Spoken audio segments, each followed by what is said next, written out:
तो प्यारे विद्यार्थियों, यह सौहार्दम प्रकृते सोवा बहुत महत्वपूर्ण पाठ है। कक्षा 10वीं का एक एक प्रश्न को सुनिएगा, पूरी क्लास से 10 नंबर का कम से कम आएगा और आपको याद भी हो जाएगा। पहला प्रश्न है, वन राजा कई दुरावस्थाम प्राप्त। कई तृतीय व्यक्ति बहुवचन, तो किसके द्वारा? तुच्छ जीवई यानी वानरई हुई लिख सकते हैं आप, वानरई, है ना, बांदरों के द्वारा, बंदरों के द्वारा। उसके बाद देखते हैं कह यानी कौन। वातावरणम कर्कश ध्वनिना आकुली करोति। कौन था भाई? तो बोले का कह। ठीक है। इसके बाद बिल्कुल सरल है ये प्रश्न। तो काक चेष्टा विद्यार्थी कीदृशः छात्रः मन्यते। तो उत्तर आ जाएगा आदर्श। आदर्श या कई बार विसर्ग के बाद आदर्श और छात्र ऐसा लिख सकते हैं, आदर्श छात्र। इसके बाद आया कह यानी कौन। कह यानी कौन, तो कौन है जो आत्मानम यानी स्वयं को बलशाली, विशालकाय, पराक्रमी च कथयति। तो ये गजा हो जाएगा। कीदृशान मीनान क्रूरतया भक्षति। जो बगुला है वो कैसी, कीदृशान यानी कैसी। देखो ये शब्द याद रखना है क्योंकि ये प्रश्न निर्माण में भी काम में आते हैं। कीदृशान यानी कैसी, तो वराकान यानी बेचारी।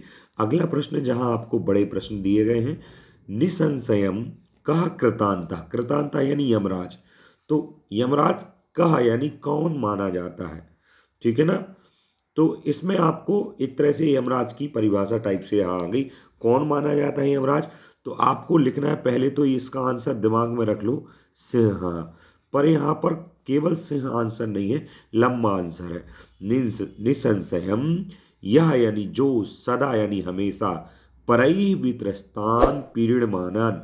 परई यानी दूसरों के द्वारा, वित्रस्त्रान यानी परेशान, और पीड़मानान यानी पीड़ित, जंतु न रक्षति जंतुओं की रक्षा नहीं करता, सह यानी हुआ है, पार्थिव रूपेण यानी शरीर के रूप में, निसंशयम कृतांतांतः कृतांतः मन्यते यानी यमराज तो हमारे जैसा शरीर वाला होता नहीं है, परंतु जो हमेशा परई यानी दूसरों के द्वारा, वित्रस्त यानी परेशान, और पीड़ित जंतून यानी जंतुओं को न रक्षति, जंतून में द्वितीय बहुवचन हो गई, जंतुओं को न रक्षति, जो दूसरों से परेशान जंतुओं को न रक्षति, न रक्षति, सह यानी हुआ है पार्थिव रूपेण यानी नॉर्मल शरीर के रूप में, कृतांतान कृतांतः मन्यते।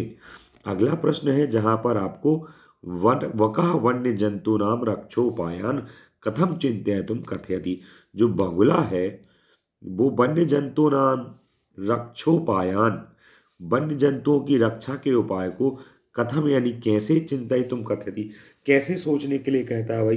तो जो बगला होता है वो वन्य जंतु नाम यानी वन्य जंतुओं को, रक्षोपायान रक्षा के उपाय को, शीतले जले बहुकाल पर्यंतम अविचला ध्यानमग्न स्थित प्रज्ञा एव स्थित्वा चिंतयितुम कथयति। यानी बगुला जो है वन्य जंतु नाम रक्षोपायन, वन्य के जीवों की रक्षा के उपाय को कैसे सोचने के लिए, मतलब वो वन के जीवों की रक्षा कैसे करेगा, किस तरीके से सोचने, कथम चिंतयितुम यानी वन के जीवों की रक्षा करनी है, इसके उपाय को किस तरीके से सोचने के लिए कहता है।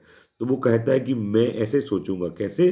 तो वन्य जंतु रक्षोपायन रक्षा के उपाय को, शीतले जले ठंडे जल में, बहुकाल पर्यंतम बहुत काल तक, अविचल यानी बिना चंचल हुए, बिना हिले डुले, अविचल, ध्यान मग्न स्थिति प्रज्ञा एवं स्थित्वा, ध्यान मग्न होकर के, स्थिति प्रज्ञ के समान स्थित होकर के, चिंतयितुम कथयति वो कहता है मैं रक्षा के उपाय को कैसे सोचूंगा। तो कहा बहुत काल तक अविचल होकर के, ध्यान मग्न होकर के, और स्थिति प्रज्ञा एवं स्थित्व स्थिति प्रज्ञ होकर के। कोई भी चीज सोचनी तो आप चलने घूमने फिरने के अपेक्षा एक जगह स्थान पर बैठकर ज्यादा अच्छे से सोच सकते हैं। तो कहा बहुत काल तक मैं ध्यान मग्न और स्थिति प्रज्ञ होकर के, चिंतयितुम यानी सोचने के लिए कहता है बगुला। अगला प्रश्न है, अंते प्रकृति माता सर्वप्रथमम किम वदति। जो अंत में प्रकृति माता आती नाटक में, वो सबसे पहले क्या बोलती है? तो वो बोलती है भो भो प्राणिनः। भो भो यानी अरे अरे प्राणियों, यूयम यानी तुम, सर्वे यानी सब, तुम सभी एव मे संतति, मेरी संतति यानी मेरी संतानें हो। यूयम सर्वे एव मे संतति, आप सभी मेरी संतान हो। कथम यानी क्यों या किस लिए, मिथा यानी झूठा फालतू में, कलहम कुर्वन्ति क्यों कलह करते हो यानी लड़ाई क्यों कर रहे हो, सब मेरी ही संतानें हो। अब घ नंबर पे प्रश्न पूछा, यदि राजा सम्यक ना भवति तजा प्रजाम कथम विप्लवेत, यदि राजा सम्यक नहीं है तो प्रजा कैसे विप्लवेत, प्रजा जो है वो कैसे विप्लवेत यानी कैसे नष्ट हो जाती है। तो उदाहरण के लिए, यदि राजा सम्यक न भवति तदा प्रजा जलधौ यानी समुद्र में, अकर्ण धारा बिना कर्ण के धारा की नौ यानी नौका के समान, यानी समुद्र में अकर्ण धारा नौ इव, ये याद करना है, जलधौ अकर्ण धारा नौ इव। ठीक है। इसके बाद मयूर कथम नृत्य मुद्रायाम स्थिता, कथम यानी कैसे, तो वो कैसे, तो पिच्छान उद्घाट्य, इसको अलग अलग करेंगे तो पिच्छान, उसकी जो पिच्छियां होती हैं यानी पंख, तो उसमें द्वितीय बहुवचन तो पिच्छान हो गया, तो उद्घाट्य, उद्घाट्य विकीर्य भी लिख सकते हैं, इसको अलग अलग कर दो, नू के दो हिस्से आदना और ऊ। ठीक है, उद्घाट्य। अगला प्रश्न, अंते सर्वे मिलित्वा कस्य, तो कस्य यानी किसके, तो उलू कस्य, बाकी ज्यों का त्यों रहेगा। इसके बाद अस्मिन नाटके कतिपय, ये बहुत महत्वपूर्ण प्रश्न नहीं है परंतु फिर भी 12 द्वादश को बोलेंगे, 12 को द्वादश। इसके बाद आपको प्रश्न निर्माण करना है, ये प्रश्न जरूर ध्यान से देखें, इसी के लिए कि मैं कह रहा था इस प्रश्न में से लगभग आपको 8-10 नंबर का फायदा होगा, क्योंकि प्रश्न निर्माण हुए, सीधे प्रश्न हुए और खाली स्थान, कर्तृवाच्य कर्मवाच्य आदि इसमें से आएंगे। तो देखते हैं ये वाला प्रश्न, सिंह वानराभ्याम स्वरक्षायाम असमर्थ एव आसीत, स्वरक्षायाम किस लिए असमर्थ था, तो स्वरक्षायाम किमर्थम, यहाँ किमर्थम आ गया। अब आप कहेंगे सर ये कैसे याद करना है, इसमें याद नहीं करना है, लॉजिक लगाना है। सिंह जो बंदरों से अपनी रक्षा करने में असमर्थ था, तो स्वरक्षायाम किसमें असमर्थ था, तो कस्मिन कार्य, या तो ये लिखिए कस्मिन कार्य या फिर किमर्थम यानी किस में, किस लिए। अगला है, जहां पर तृतीया विभक्ति, सुंडेन को इन्होंने अंडरलाइन किया है, तो सुंडेन में है तृतीया विभक्ति और ये पुल्लिंग का शब्द है, तो कुछ नहीं करना है, पुल्लिंग का तृतीय विभक्ति किम के रूप में केन बनता है, का कऊ के कम कऊ कान केन बना, तो इसको केन लिख दीजिए। अगला है वानरः आत्मानं वनराज पदाय योग्य मन्यते, वानरः जो है यहाँ पर वनराज पदाय में अंडरलाइन है, इसमें चतुर्थी विभक्ति है, अब किम की चतुर्थी क्या बनती है, कस्मई बनता है, तो ये हो जाएगा। ठीक है। अगला प्रश्न देखो, मयूरस्य नृत्य, मयूर के नृत्य को प्रकृते आराधना, प्रकृति शब्द स्त्रीलिंग का है, स्त्रीलिंग में किम के रूप बनाएंगे अपन जब, तो इसकी षष्ठी विभक्ति है ये एक वचन, तो इसकी किम के रूप की, देखो प्रकृति जो शब्द है वो स्त्रीलिंग का शब्द है और इसमें है षष्ठी विभक्ति, तो आप इसकी जगह पे हमें प्रश्न रखना है, तो किम के रूप की षष्ठी विभक्ति रखनी, वो भी स्त्रीलिंग का, तो किम का तो षष्ठी होता है कस्य, पर स्त्रीलिंग में होता है कस्या, तो ये आ जाएगा। अगला, सर्वे प्रकृति मात्रम, प्रकृति मात्रम में है द्वितीय विभक्ति, और द्वितीय विभक्ति किम में देखो, और किम में भी प्रकृति माता स्त्रीलिंग का शब्द है, तो किम स्त्रीलिंग, किम का स्त्रीलिंग का द्विवचन, तो बनेगा काम। ठीक है, ये याद रखना है। इसके बाद आपको आम और ना बताना है, जो आप बता देंगे, सिंह आत्मानम तुदंतम वानरम मारेति, मारने की कोशिश करता है परंतु नहीं मार पाता है, तो इसका हो जाएगा उत्तर ना। ठीक है, ना हो जाएगा। का इति वकस्य ध्वनि भवती, नहीं, का इति वकस्य ध्वनि नहीं भवती, ये होती है का कहा की, तो ये हो जाएगा ना, ये भी ना। काक पे क्यों वर्ण कृष्णा भवती आम, काक और पिक यानी कोयल का वर्ण जो कैसा होता है, कृष्ण होता है यानी काला होता है, आम हो गया। गजा लघु काया निर्मला चवती, जो हाथी है वो लघु काय और निर्बल होता है, नहीं, गज जो होता है वो बहुत बड़े शरीर वाला होता है और निर्बल नहीं होता, बल वाला होता है, तो ये हो जाएगा ना। अगला प्रश्न देखते हैं, जहाँ पर मयूर वकस्य कारणात पक्षी कुलम अवमान, मयूर बगुले के कारण से पक्षी कुलम अवमानितम मन्यते, मयूर ने बगुले के कारण से पक्षी कुल को अवमानित माना, तो आम ये कहता है, आम ये कहता है, मयूर ये मानता है। अन्योन्य सहयोगेन परिणाम लाभा जायते। आम, ये बहुत महत्वपूर्ण है, पूछा भी जा सकता है। एक दूसरे के सहयोग से, अन्योन्य यानी परस्पर सहयोग से प्राणियों का लाभ होता है, आम। इसके बाद देखते हैं आमना पूछे जा सकते हैं या दूसरे भी आमना पूछे जाए तो इनसे आपको अंदाजा लगेगा। अब प्रश्न नंबर 5 पे चलते हैं, जिसमें क्या कहा है। प्रश्न नंबर 5 अगर आपको लिखना है तो आप पुश करके लिख सकते हैं। तो आपको खालिस्तान भरना है। काकश्चित काका खालिस्तान भवति, तो काका मेध्या मेध्य भक्ष का ये आ जाएगा, यानी सही गलत उसको नहीं, वो कुछ भी खाता है काका, तो मेध्या मेध्य भक्षा। खालिस्तान परभृत अपि कथ्यते, पर्वत यानी दूसरे के द्वारा पाला जाने वाला। तो जो पिक होती है यानी कोयल, उसका पालन पोषण कौवे के घोंसले में होता है, इसलिए उसे परभृत कहते हैं। वकः अविचला खालिस्तान तिष्ठति, जो वक होता है वो स्थिति प्रज्ञा एव तिष्ठति, ये यहाँ आ जाएगा। ठीक है, स्थिति वक, वक यानी बगुला, बगुला एक पैर के ऊपर खड़ा हो जाता है और ऐसे लगता है।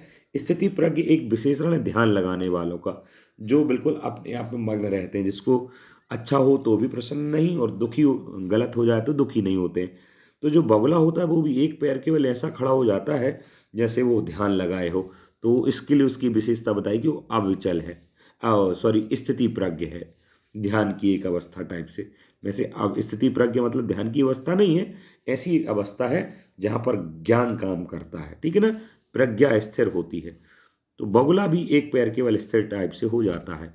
इसके बाद मयूरा खालिस्तान इति नामना अपि ज्ञायते, तो मयूर जो है वो किसके नाम से, अहि भुक, अहि अहि मतलब सर्प और भुक यानी खाने वाला, तो सर्प को खाने वाला इसलिए अहि भुक इसके नाम से जाना जाता है। उलू कहा खालिस्तान पद निर्लिप्ता च आसीत, उलूक जो था, उल्लू जो था आत्मश्लाघा विहीन था या हीन था, यानी अपनी श्लाघा, श्लाघा यानी प्रशंसा, अपनी प्रशंसा से हीन था, वो अपनी प्रशंसा नहीं करता था। और पर पद का निर्लिप्त भी था, यानी उसे पद से लालच नहीं था, निर्लिप्त था पद से। तो वहाँ आ जाएगा आत्मश्लाघा विहीन, हीन। और इसके बाद सर्वेशाम एवं महत्वम विद्यते, महत्वपूर्ण खालिस्तान यथा समयम यानी समय से, सभी का समय आता है, सभी के समय के साथ मुख्यता होती है। इसके बाद यहाँ पर वाच्य परिवर्तन करना, जो बहुत महत्वपूर्ण प्रश्न हो जाता है। इसमें देखेंगे क्रुद्धा सिंहा, महत्वपूर्ण प्रश्न है, 100% आता है। तो क्रुद्धा सिंहा इतस्थितः धावती गर्जती च। अब इसमें आपको वाच्य परिवर्तन करना है। वाच्य परिवर्तन के लिए सबसे पहले देखना क्रिया, तो क्रिया है यहाँ पर दो, धावती गर्जती, और उस क्रिया को करने वाला है क्रुद्धा सिंहा। ये दोनों ही, शेर करता है और उसका विशेषण क्रुद्ध है, एक ही बात हो गई। इतस्तता यहाँ पर कॉमन है। इसका कर्मवाच्य बनाओ, तो सबसे पहले मैंने कहा था कर्मवाच्य बनाना है, तो क्रिया के कर्ता को देखेंगे, क्रिया के कर्ता ये दो हैं, तो इसकी हो जाएगी तृतीया, तो क्रुद्ध सिंहेन हो जाएगा, अलग अलग करेंगे तो क्रुद्धेन सिंहेन, ये ठीक है। इतस्ततः ज्यों कहते हो, और क्रिया आ जाती है आत्मनेपद जैसे धाव्यते और गर्जते, ठीक है।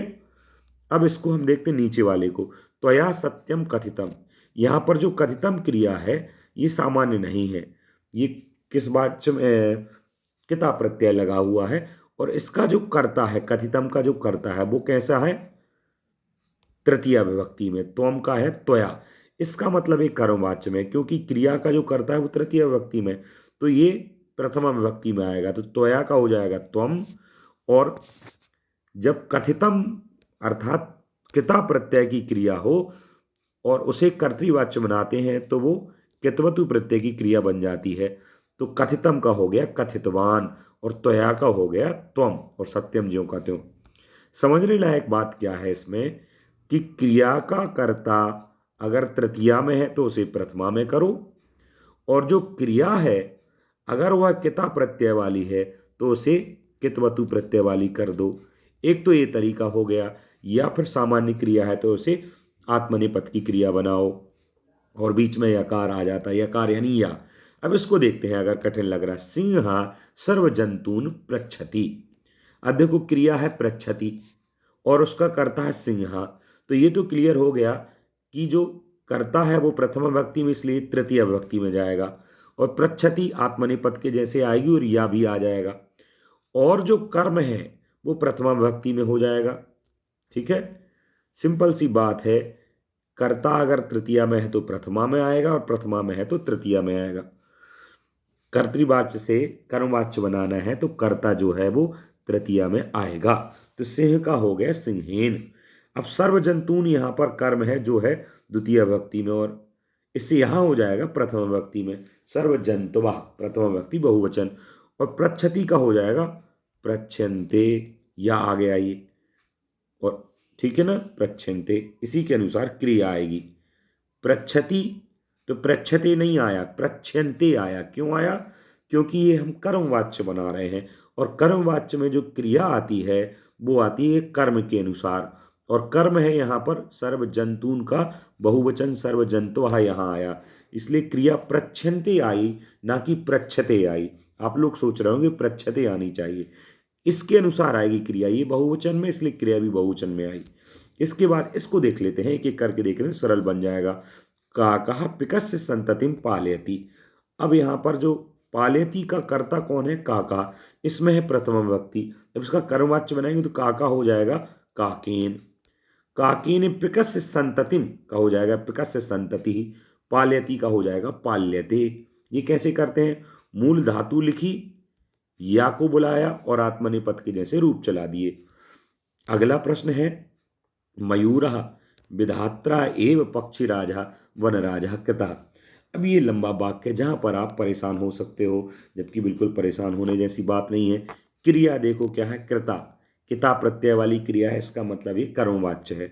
और इस क्रिया का कर्ता कौन है? विधात्रा। मयूर ने विधाता द्वारा पक्षी राजा वनराजा व कृता।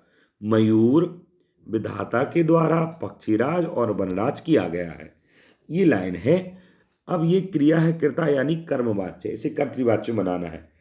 तो अब पहले तो देखें तृतीया किस में है, और मूलतः आपको मयूरः पहले दिख रहा है तो आप सोचेंगे यही कर्ता है, नहीं। क्रिया देखी कृता कर्मवाच्य की है, तो जो तृतीया में होगा वो कर्ता है। अब आप कहेंगे सर मयूरः कर्ता जैसे लग रहा है, यहाँ थोड़ा वाक्य को घुमाया गया है। मयूरः नॉर्मली बीच में लिखते हैं, पर संस्कृत में आगे पीछे कहीं भी लिख देते हैं। तो यहाँ पर समझने वाली जो बात है कि ये क्रिया से हमने पहचाना कर्मवाच्य का वाक्य है, इसका मतलब इसका कर्ता विधात्रा है, पर इसे हम कर्तृवाच्य बनाएंगे तो विधात्रा का हो जाएगा सबसे पहले विधाता, प्रथमा विभक्ति में आ गया, और कृता का हो जाएगा कृतवान। ये दो चीजें हो गई। अब जितने जितने प्रथमा विभक्ति में हैं वो सब द्वितीय विभक्ति में गए। देखो मयूरः का मयूरम, पक्षीराजा का पक्षीराजम, वनराजा का वनराजम।